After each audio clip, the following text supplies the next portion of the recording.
Para Winnicott, que fue un psiquiatra y psicoanalista inglés, las psicosis son disturbios relacionados al fracaso ambiental en la facilitación de las conquistas de los estadios iniciales.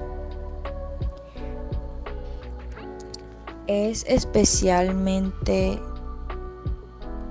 importante la creación de un ambiente que genere el mínimo de reacciones adversas que tendrá una importancia crucial, así de la calidad de este vínculo y cómo se proceda dependerá el diagnóstico y por consiguiente el pronóstico mismo. Guiados por la misma concepción de Winnicott, entendemos que el desarrollo de un tratamiento que haga factible la recuperación de un cuadro grave resultará de un encuentro con un objeto que posibilite la puesta en escena de necesidades tempranas insatisfechas que permanecen congeladas a la espera de los encuentros que facilitan su despliegue. Para delimitar la psicosis, se expresa como incapacidad para distinguir la realidad de la fantasía, evaluación de la realidad deteriorada y también creación de una nueva realidad. Algunas características que pueden definir esto serían la desorganización severa de la personalidad, la marcada regresión libidinal y yoica o descripciones fenomenológicas como conducta bizarra, ideas delirantes, reacciones afectivas lábiles e intensas y sin duda una significativa perturbación en el contacto con la realidad. Así también encontramos alucinaciones más que todo en síntomas, dificultades en el curso del pensamiento e hipocondría también serían considerados rasgos prominentes.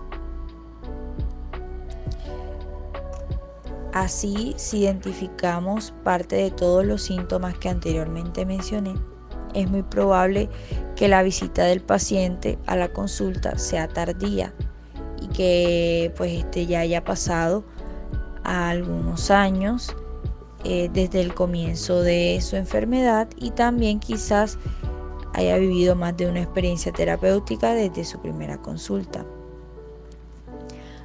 Aún a riesgo de ser redundantes, cabe recalcar que para este autor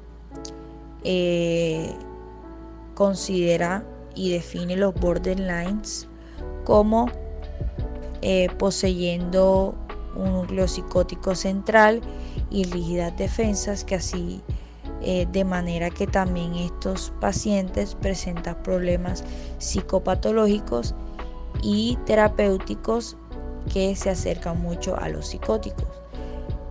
De ahí también que los englobe como pacientes gravemente perturbados, se los puede diagnosticar o considerar. Una guía que menciona Winnicott, que creo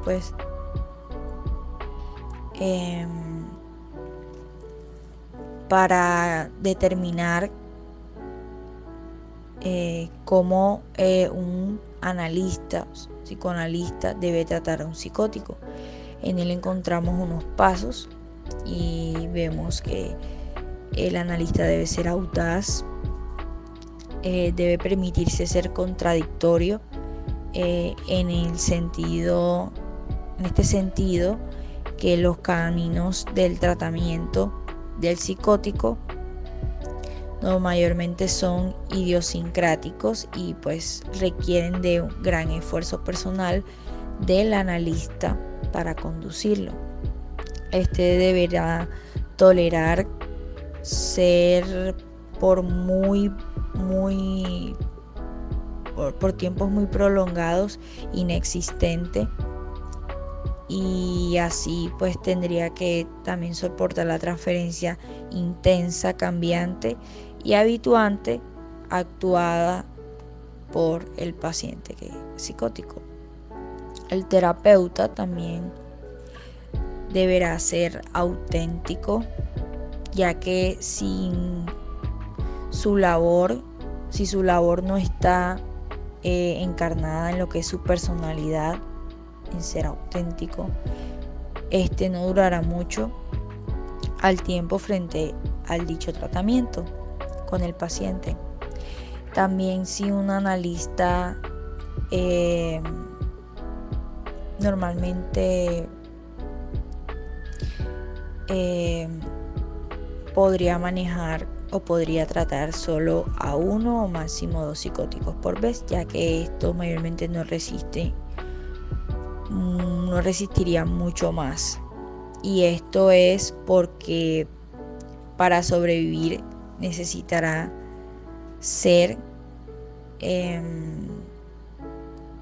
como una buena madre que intente comprender y guardar por mucho tiempo muchas posibles explicaciones.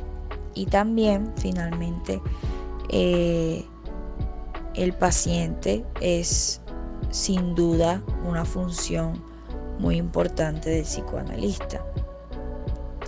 Y es importante saber también que los límites de la actitud y del encuadre que tenga el psicoanalista no son para nada, son realmente aislados con lo que son la teoría, ya que estos durante toda la terapia y la psicoterapia con los pacientes deben tener al menos altos grados de empatía, mucha paciencia, entre otros dotes. El enfoque lacaniano es un estudio de la psicosis, destacando la importancia del lenguaje y el nombre del padre en la comprensión de la locura. Se enfatiza que la psicosis no es simplemente una enfermedad biológica o un trastorno cognitivo, sino una condición en la que el sujeto se ve afectado por la falta de mediación simbólica en el lenguaje. La psicosis se considera la normalidad, entre muchas comillas, de la estructura del ser parlante, pero se manifiesta de manera más evidente en quienes la experimentan. Cabe decir que no todos los que experimentan las alteraciones en el lenguaje o la percepción están necesariamente locos. Se destaca que la psicosis no se reduce a la mera fenomenología, sino que implica una relación específica con el lenguaje y el otro del lenguaje que nos habita. Se plantea la pregunta de por qué algunos sujetos se vuelven psicóticos mientras que otros no, y se sugiere que esto está relacionado con la capacidad de un sujeto para lidiar con la falta de sentido inherente al lenguaje. En resumen, se enfatiza la importancia del lenguaje en la comprensión de la psicosis desde la perspectiva lacaniana y sugiere que la psicosis es una manifestación de la normalidad de la estructura del ser parlante, pero que se manifiesta de manera más evidente en ciertos individuos. La perspectiva de Freud sostiene que la psicosis se desarrolla a partir de las perturbaciones emocionales y conflictos internos en la mente del individuo. En la psicosis, el yo, la parte de la mente que se considera más consciente y conectada con la realidad, responde de manera diferente en comparación con la neurosis, otro tipo de trastorno mental. En lugar de lidiar con los conflictos internos, el yo en la psicosis es avasallado por las fuerzas impulsivas más profundas, lo que resulta una desconexión de la realidad.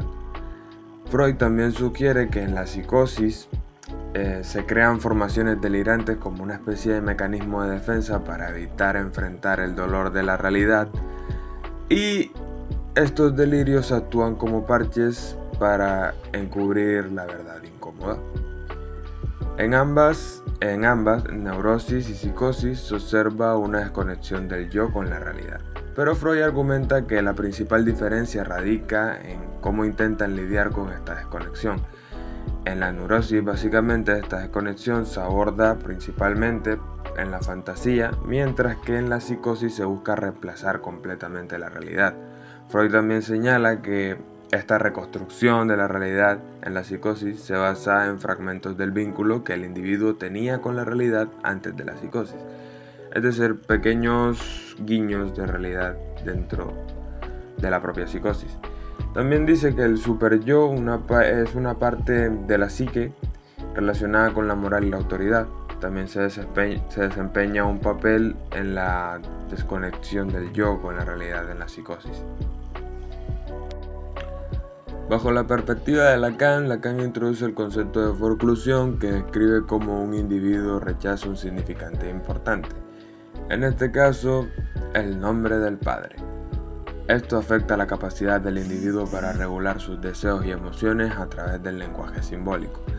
La forclusión es una creación teórica de Lacan y está relacionada con el concepto freudiano de Bewerfunk, que significa deformación, traducido del alemán, y dice que, aunque Lacan aclara que no son relevantes, tiene algo que ver. Lacan enfatiza la importancia de lo simbólico sobre lo imaginario en la formación de las estructuras del individuo y cómo éste se relaciona con el mundo a través del lenguaje. Utiliza ejemplos de casos clínicos como El hombre de los lobos de Freud para ilustrar cómo funciona la forclusión. Indica que lo rechazado o excluido por la forclusión puede reaparecer en la realidad, ya que no se integra adecuadamente en el mundo simbólico. En resumen, tanto Freud como Lacan abordan la psicosis desde perspectivas diferentes. Freud se centra en la desconexión del yo con la realidad y la creación de formaciones delirantes como una forma de defensa. Y por otro lado, Lacan introduce el concepto de forclusión para explicar cómo la exclusión de ciertos significados importantes puede afectar la estructura psíquica y la relación del individuo con el lenguaje y la realidad. Ambos enfoques contribuyen a nuestra comprensión de la psicosis desde la perspectiva psicoanalítica.